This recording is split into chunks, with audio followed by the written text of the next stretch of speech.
श्रीरामपुर एक छोटा सा गांव था। इस गांव के अधिकतर लोग किसान थे। इन्हीं में से एक था केशव। केशव बहुत ही मेहनती था।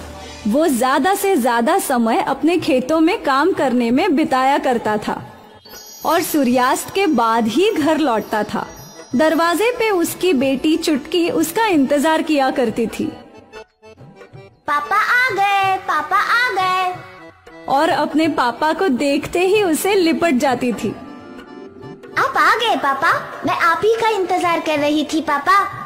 पता है आज स्कूल में हमें पेड़ लगाना सिखा रहे थे।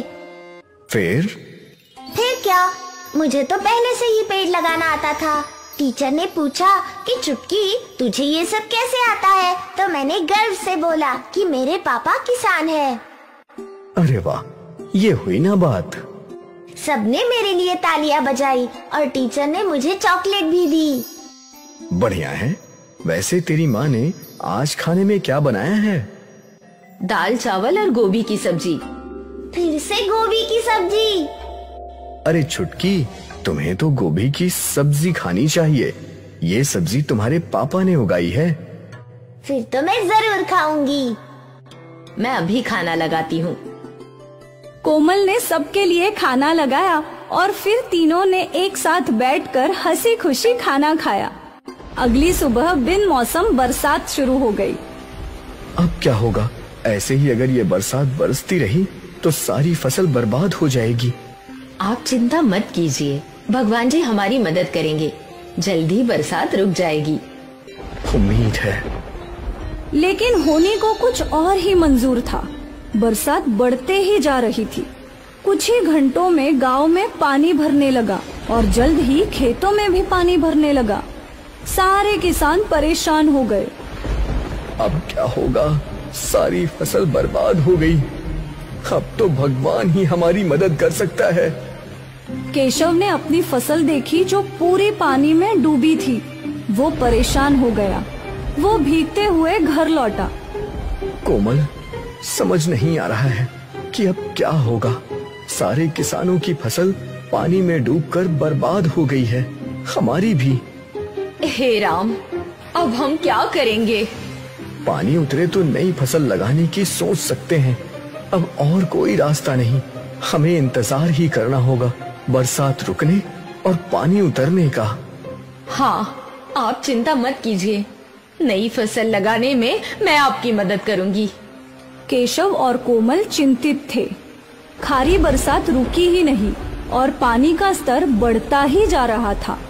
गांव के निजाले हिस्सों में घर डूबने लगे थे। केशव और सारे गांव वाले उन लोगों को बचाने निकले थे। कमर तक पानी में चलकर केशव बच्चों और बुजुर्गों को पानी से बाहर निकाल रहा था। फिर एक लगभग डूबे हुए घर से केशव को किसी औरत की आवाज आ रही थी। मुझे बचाओ, बचाओ। केशव उस घर में गया। वहाँ फंसी हुई औरत को केशव ने घर से बाहर निकाला, पर बस उसी वक्त वो घर बह गया।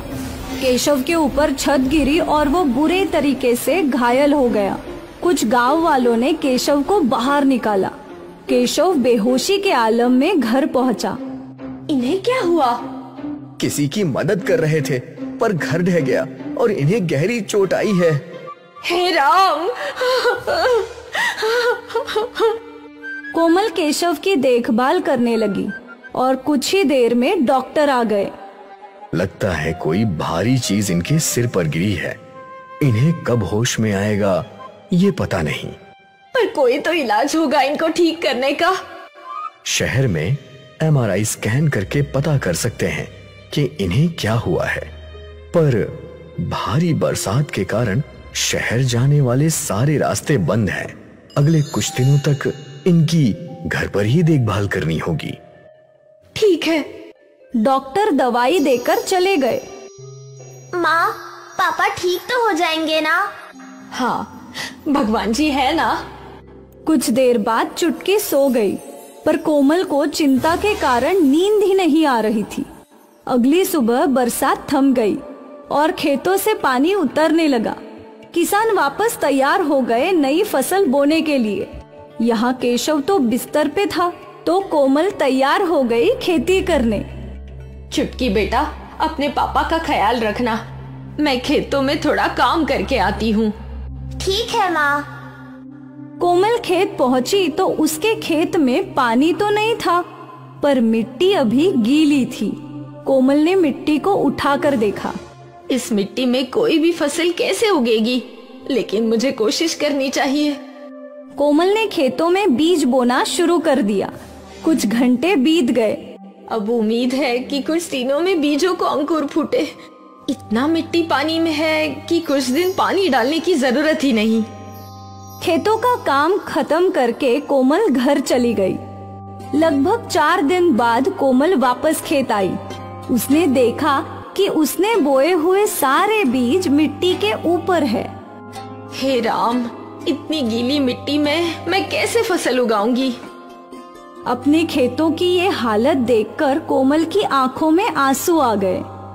अपनी परिस्थितियों को कैसे बदला जाए ये सोचते सोचते कोमल तालाब के रास्ते चल पड़ी। भगवान जी, मेरी मदद कीजिए। मेरे पति की ये हालत है और खेतों में कुछ उग ही नहीं रहा। ऐसा चलता रहा तो मेरा पूरा परिवार बर्बाद हो जाएगा। भगवान जी। कोमल रो रही थी और तभी उसके सामने तालाब से एक मत्स्य कन्या आई। पुत्री, रो मत पुत्री। देवी, कैसे ना रो। आप तो मेरी परिस्थिति जानती है। मेरे पति को होश ही नहीं आ रहा और हमारे खेत पानी की वजह से बर्बाद हो गए हैं। मत्स्य कन्या ने अपनी जादू से एक घड़ा बनाया। ये लो पुत्री, इसके अंदर जादुई बीज है। तुम इन्हें अपने खेतों में बो दो। तुम्हारे खेतों में मछलियों की खेती होगी, जिससे तुम्हें अच्छा खासा मुनाफा हो जाएगा। और इस घड़े में जो पानी बचेगा वो भी जादुई है। उस पानी को अपने पति के माथे पर लगाना, वो तुरंत ही जाग जाएंगे। धन्यवाद देवी, आपका बहुत बहुत शुक्रिया। मत्स्य कन्या वापस तालाब में समा गई। घड़ा लेकर कोमल अपने खेत पहुंची। कोमल ने उस घड़े के अंदर जो छोटी छोटी मछलियों की बीज थी उन्हें अपने खेतों में छिड़क दिया। जब सारे बीज खत्म हो गए, अब इसमें बस पानी है, जादुई पानी। वो जादुई पानी लेकर कोमल अपने घर पहुंची और फिर उसने अपने हाथों से वो पानी केशव के माथे पर लगा दिया और कुछ ही पलों में केशव ने अपनी आंखें खोली।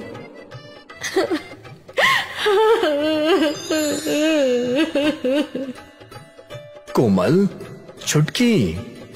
पापा। चुटकी ने अपने पिता को गले लगाया। केशव और कोमल की आंखों में अभी भी आंसू थे। मैं कितने दिनों से बेहोश था? 5 दिनों से। आपको होश इस जादुई पानी से आ गया है। कोमल ने केशव को जादुई पानी और मत्स्य कन्या की घटना बताई। मछलियों की खेती? हाँ, मैंने बीज बिखेर दिए हैं। ठीक है, खेत चलो, देखते हैं। जब तीनों खेत पहुँचे तो वहाँ जमीन में मछलियाँ लगी हुई थी। ये तो अद्भुत है। हाँ, उस देवी ने कहा था कि इस फसल से हमारा अच्छा खासा मुनाफा होगा। हाँ बिल्कुल। केशव और कोमल ने सारी मछलियाँ जमीन से बाहर निकाली। फिर इन मछलियों को बेचकर उन दोनों का अच्छा खासा मुनाफा हो गया। सोचा नहीं था कि उस बाढ़ के बाद हमको पेट भर के खाना भी नसीब होगा, पर ये देखो, हमें इतने सारे पैसे मिल गए। ये सब उस जादुई मत्स्य कन्या की कृपा है। केशव और कोमल ने उस मत्स्य कन्या का धन्यवाद किया। केशव ने बाढ़ में फंसे लोगों की मदद की और मत्स्य कन्या ने केशव और उसके परिवार की मदद की।